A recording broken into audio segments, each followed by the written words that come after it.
आयज आसा आमी चोडणा हांगा एका अंडर कन्स्ट्रक्शन सायटीचेर. So this person is very known to me. So हेजो मेन कन्सर्न आसलो की आपली अंडरग्रावंड वॉटर टँक सारक्या डायरेक्शनाक आसा काय ना. सो आमी ती डायरेक्शन्स पळयले आनी खंयच्या डायरेक्शनान आसा ती पळयली आनी ताका ताचे प्रस्नाचें उत्तर दिलें. आनी त्याच वेळार ताका सांगलें की फक्त अंडरग्रावंड वॉटर टँकूच न्हू, बाकीच्योय गजाली मॅटर करता.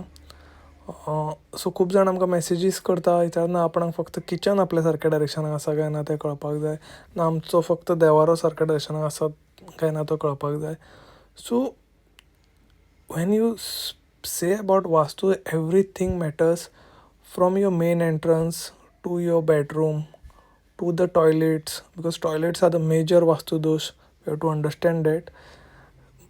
मागीर फ्लोर लेवल, घरांतलो फ्लोर लेवल, प्लॉटाचो स्लोप, फ्लोर लेवलाचे कलर, टायल्साचो कलर कसले वेगवेगळ्या डायरेक्शनान आसा जाल्यार वॉल कलर्स. सो एवरीथींग मॅटर्स.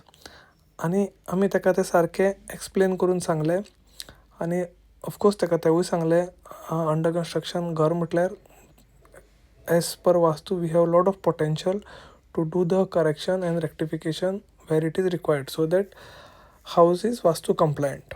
घरांतलें जेन्ना वास्तू सारकें आसता तेन्ना peace of mind, money flow and health ह्यो सगळ्यो गजाली सारक्यो उरता.